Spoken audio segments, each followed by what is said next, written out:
you have any questions? You're not clear on why I would say that everything should be a zero, or it's going to be an obstacle? Is there like some confusion about any of these? Anybody?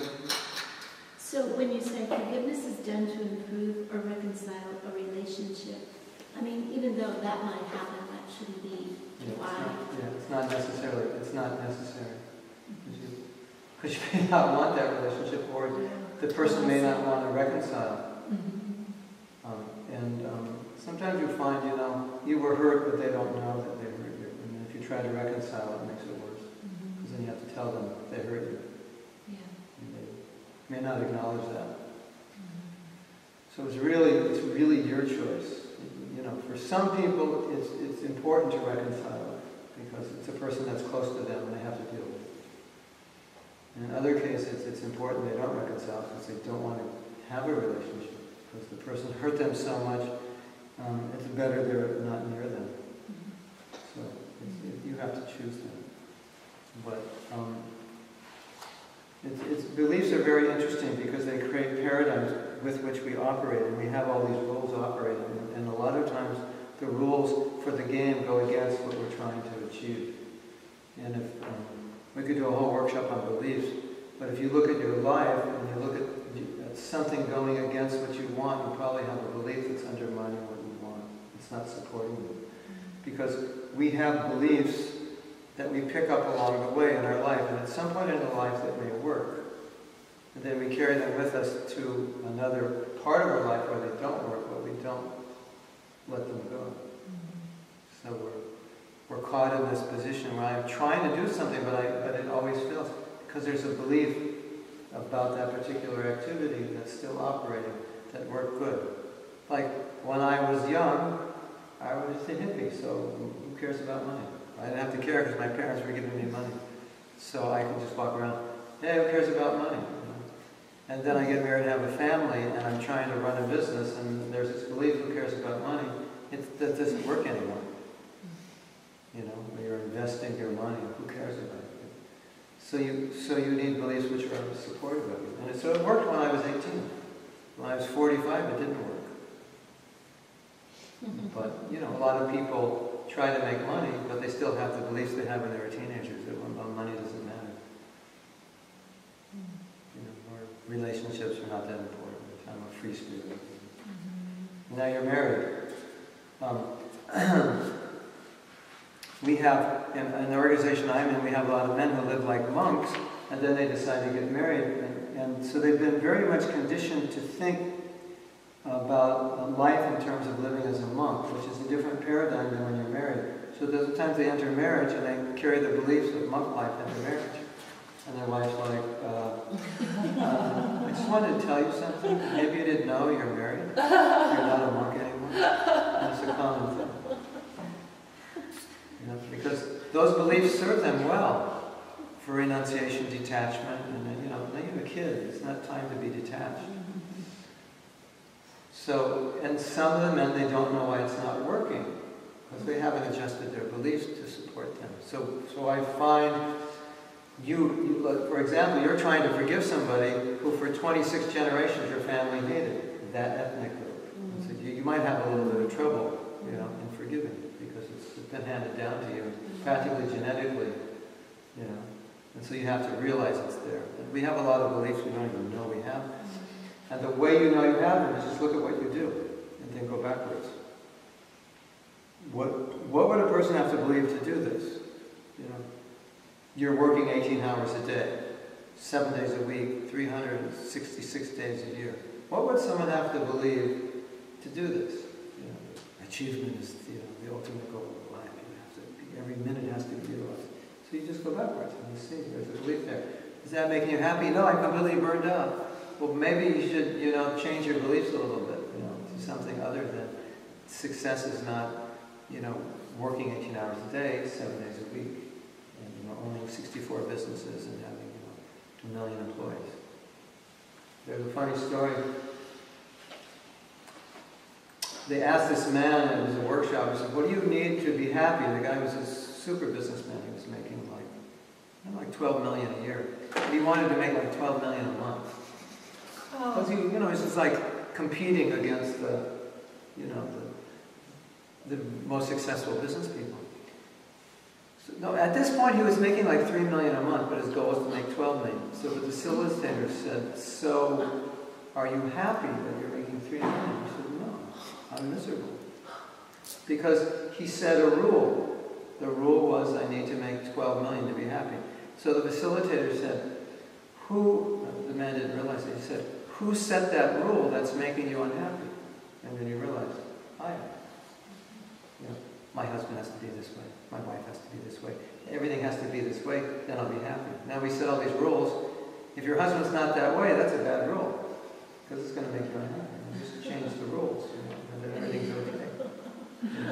When you have little kids, you got one kid is just an angel and the other one's a tyrant. And you want to make the tyrant an angel. And you want to jack up the angel a little bit to be a little more exciting. It doesn't work. That's just how they are. Once you accept it, everything's great. So beliefs are interesting.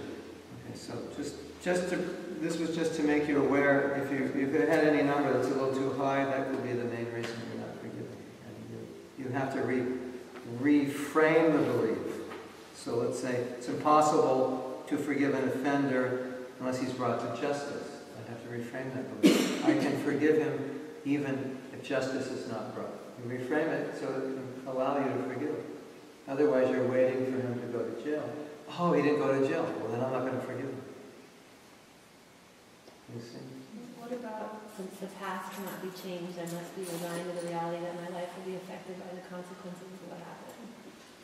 That is a belief that the past will definitely affect the future, as opposed to the belief that I choose how the past will affect me. The past will only affect us to the degree that we allow it to. So the other belief is, well, I'm like this because... That's how my mother was. So there were two sons of a father who was in and out of jail his entire life. He was a criminal and a drunkard. And one of the sons ended up as a criminal. So they asked him, and he was just an alcoholic. They asked him, "Why did you end up like that?" He said, "Because I ended up like that. My father was an alcoholic. He was always in jail. What do you expect?" And another son was very successful. And they said, "Well, how did you end up like that?" He said, "I ended up like that because my father was always in jail and alcoholic. And I didn't want to be like that." So the past isn't, you're only allowing the past to affect you.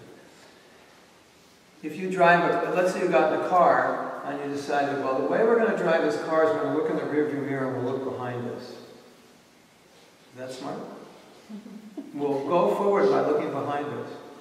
Well, you look behind in your life and allow it to affect you. That's what you're doing.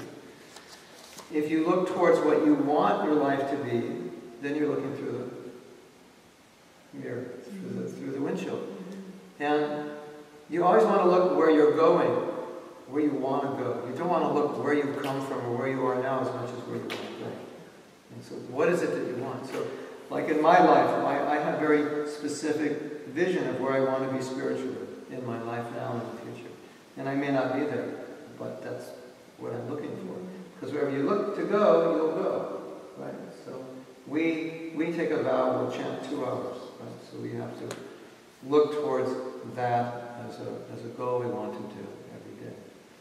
It's something we relish, or now we're talking about forgiveness or compassion or kindness or anything. We have to look at, I want to be like this person, this Swami, this person I admire. I want to be like them. I'm not like that now. That's what I want to be. Otherwise, I can't be like them. Why not? Because I was this in the past or that. It's not smart, is it? It's a belief that you can't do it. And as long as you have that belief will dominate. And you won't even try. Right? You ever have that experience? You don't try because you don't believe. So they're very powerful. And so we want alignment with our goals and our beliefs, then they happen naturally. When they're out of alignment, you go this way, but you end up that way. Because the belief takes you there. I don't think I can do that, so why are you trying? Well, I want it, but I don't believe I can do it. Once you believe you can do it, that'll get you there.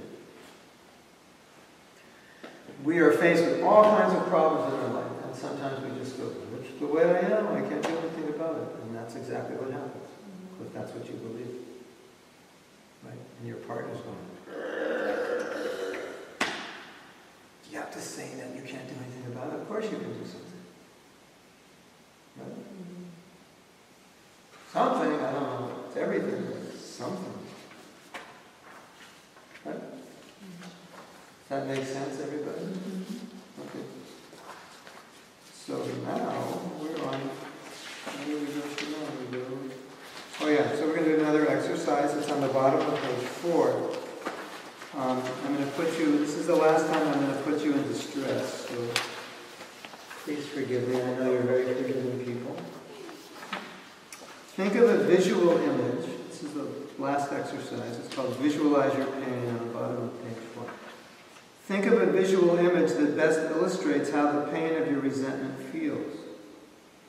Write down or draw this image. You'll even be given an opportunity to act it out if you wish.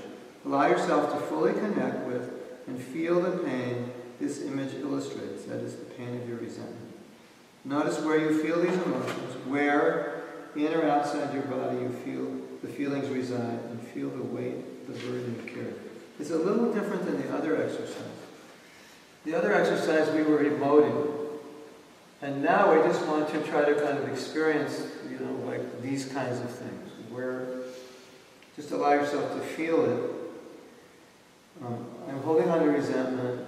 What does it feel like physically? And develop an image. Remember the image I gave you? The woman in labor? That was her vision of resentment. I'm in labor, I won't let it go. Some people get images of being in prison when the doors are open and they won't leave. Beating himself up. So think of an image and write it down. If you're artistic, you can draw the image.